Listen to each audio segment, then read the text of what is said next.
Hey everyone, Erica here. Welcome back to my channel, Love Too Many, for episode 1 of Adramaddict. Episode 1 will involve a brief discussion of the Reply series.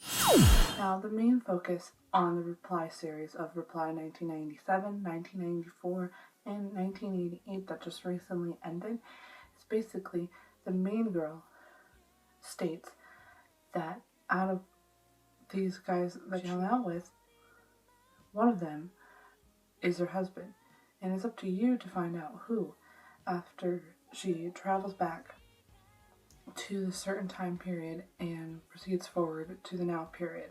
Reply 1997 takes place in Busan.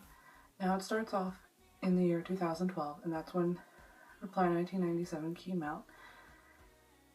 And it indicates pretty quickly at some point early in the episode that they're at a high school reunion and that one of the guys here is her husband.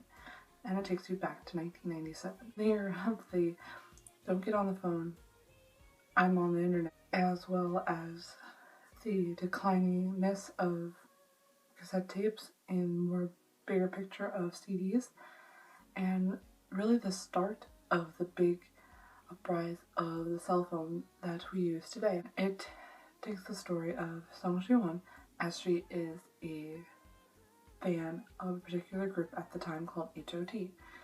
Now it's really crazy because it's like they really know what goes on behind the scenes to the idols, because the main actress is of course Inji of Apink, and she takes on the role of a crazed fan.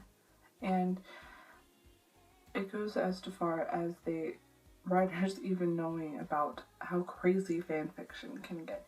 So it's pretty interesting to see the light of how back when there wasn't a lot of groups and all that, including fan wars, to what it is today. So there's a lot of situations that occur that involve her and her friends, and it's basically majority of the time in her last year of high school. Now, I will talk more in depth about 1994 in its own video. I'm just doing a brief synopsis of each show. Now, I really enjoyed 1997, though I didn't watch it when it first came out. I watched it when the predecessor 1984 came out, but I did enjoy it. And I did watch it again. I've seen it twice. And the likelihood of me watching it again is very sure. Reply 1984 is much different from Reply 1997.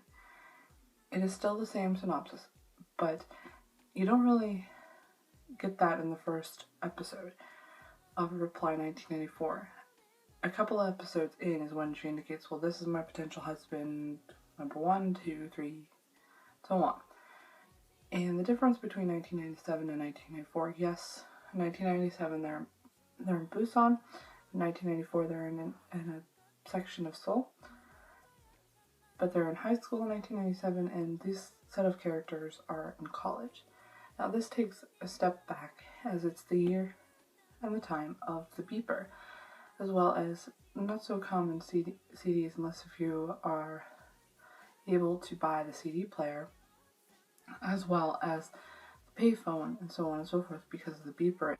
Now the difference is, instead of being obsessed with a particular idol group, this main character is obsessed with a particular basketball player that plays at a college.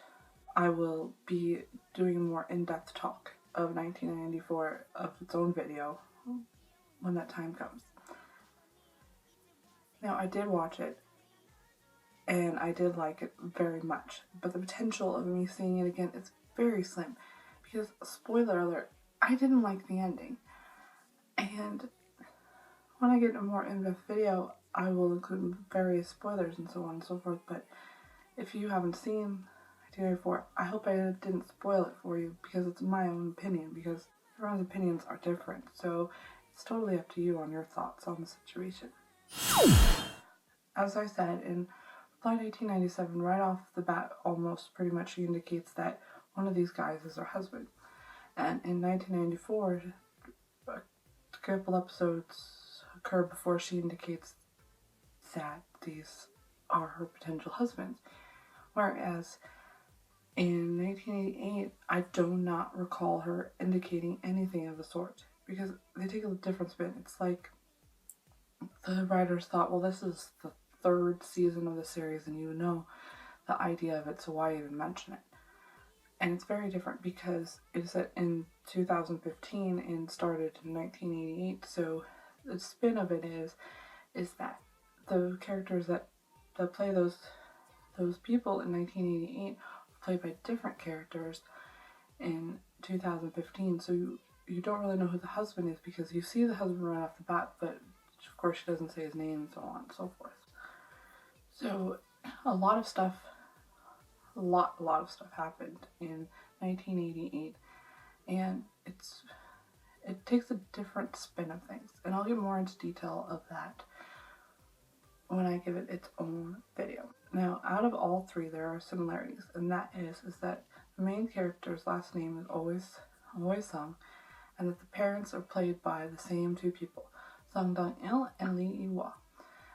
And they are also, which I just figured out, not only are they the parents and that they have those names, but it's also their actual names as well.